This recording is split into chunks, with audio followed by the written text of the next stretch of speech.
just feel like the same as a lot of them, or you have a different assessment? It feels similar. Yeah, it feels similar. Frustrating. We certainly don't ever want to get used to losing, and so they all sting, and they all sting badly, and we just got to go back to work and keep getting better. When you have moments where things are going well, and then you look up and see the scoreboard, and it's as it was, how do you reconcile that? Yeah, it's frustrating. I mean, that's the frustration you go through. Early stages in a program, is that everything gets magnified, and it's tough because you play good in spurts. And that's not good enough against the people we're playing against week in and week out. I mean, you have to play. You got to play consistent for every play in the game, and that's what separates the good teams from the bad teams. And right now we're not able to play at that level of consistency. Jared said he thought the new look offensive line played well, but it looked like he was getting pressured a lot. What was your assessment of it? I thought that they played good at times. Washington's got a good pass rush, and so there was going to be some matchups that were going to be tough for us, regardless of who we had in there. But I thought overall, the guys, I thought we did some good things. Obviously we've got to continue to get better. We'll look at the tape and make a final assessment. But I thought overall, they played hard. I thought they were a little more physical maybe than we had been. The thing we've got to be able to do is run the ball earlier, because it takes a lot of heat off those guys, as we've talked about before, and our inability to get much of a run game going has continued to bite us. Same thing with the defense. It seemed like in the second quarter, I think you had forced 4 punts in a row, but they make play after play at key moments. Yeah, we just couldn't get anything going on offense. We punted the ball 9 times in the first half, we've got to be able to execute better than that. And a lot of it's just little details, and making sure we don't get behind the chains. We got behind the chains a little bit too much tonight. Got too many third and longs, and that's not a good matchup for us right now. How good was Sankey? Good. Yeah, he's a really good running back. I mean, he runs tough. He's a hard guy to find. He's not real tall, so he hides, and he's a tough guy to find. And he reversed his field a couple of times, got some big plays on us. And like you talked about, I mean, at times we played really good run defense. And then other times we didn't fit something right, or got out of a gap and they creased us. And that's just being inconsistent right now. And we got to continue to work on that and be more and more consistent. Talk about the decision early to go for the fake field goal, and then later when you're down 38-7 to go for a regular field goal when it looked like they weren't looking for the fake. Yeah, it's like anything else. I mean, we had a fake. We had actually 2 fakes. We got a look. We should have checked out of it. It was just a bad call on my part. It seemed like Jared really battled for you, getting out of some of the pressure and some of the plays he was able to make. How do you feel he held up to it? I thought our whole team battled. I mean, I told our guys after him I was really proud of the way they played. I mean, and how hard they played. Obviously, we have to play better. We got to coach better. But there's no quit in this team at all. I mean, none. And I'm incredibly proud of them for that, because I think that's the sign of a program starting to come together, is when guys, regardless of the circumstances, go out there and play incredibly hard for each other and play for Cal. And we're starting to get that sense that that's happening.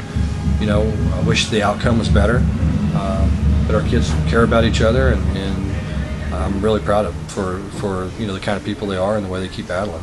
Like I said, I'm ready to start winning football games, and they are too. We're all frustrated. We're all ready to play better and to start winning games. But until then, I'm proud of what they're giving us in terms of their effort and their work ethic. What did you think of the play of Johnny Reagan? I mean, the only 2 tackles he made were big. Yeah, I think he's a kid that is capable of making a lot of big plays. I mean, he's athletic. He can run. He's been a little banged up. We were hoping that this was going to happen 4 weeks ago. He's had an ankle that's been a little bit hobbling him a little bit, but it's good to see him to do this, because we thought all along he's capable of making some plays for us and giving us some athleticism at that linebacker spot. With Ian Whitener in the game a lot more, what does that say for Nickerson? Nothing just says we're trying to find the best players, and that's what we'll always do. Talk about how you decided that Jared was still your guy. Just through the course of practice this week, I think that we've thought all along he has a chance to be something pretty special, and it's tough when you have 2 guys that you think are good players, and but Zach did a good job of giving us some energy last week, but we just feel like Jared's the long-term solution at that position, and so we got to continue to develop him, and we're having some growing pains there. We need to be able to move the football better than we are right now, and it's just got a lot of moving parts right now. We got to get them all in sync, and right now we've had a hard time doing that. How did Zach react to the? He's good. No, Zach's great. Zach's the ultimate team guy, like we talked about earlier. High character kid. Loves the football team, and it's not working. He's been incredible. Is it safe to say Jared starts the rest of the season barring injury? Oh, I mean, I would think so. Yeah, I would think so. I mean, we'll see. I mean, until there's a reason not to. Jared had a couple of rough games, his first 2 road games. Did he show a bit more composure today? Yeah, I thought so. Yeah. I think his composure, I don't think was an issue tonight at all. He seemed calm. He seemed more confident probably than he has been at times the last several weeks, and I think he's on the verge of getting it all together, and I think the offense is on the verge of getting it together, and playing at a higher level. We need to, and I think he's got a chance to be something special, like we talked about. I feel like the biggest missing piece is the run game at this point.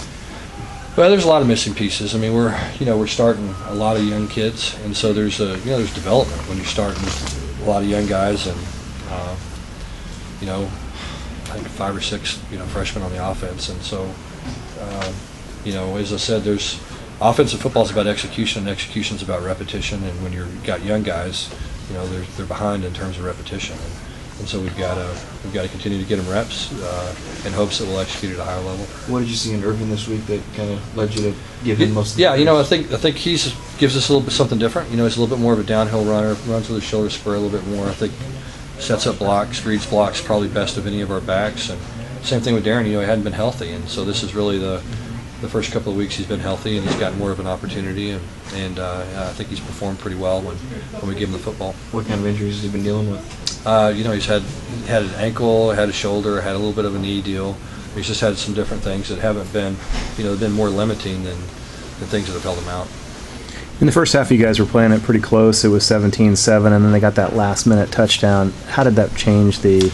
Yeah, it changed a lot. I mean, I think we talked about earlier, it was 17-7, and we had the reverse, and had the ball really inside the 10-yard line, would have had the ball inside the 10-yard line, and had the illegal block, and so moved it back, and we ended up stalling, having a punt, and they popped the big run, and so it was kind of a 14-point swing right there for us, and instead of going in at halftime down 17-14, we go in down 24-7. How did the refs explain that penalty on Jared? It was a good call. It was the right call. He can't block him low in that situation. It's a new rule, and he knew it when he made the mistake. Thanks, Anybody Sonny. else? Thanks, Sonny. Okay, thank you guys.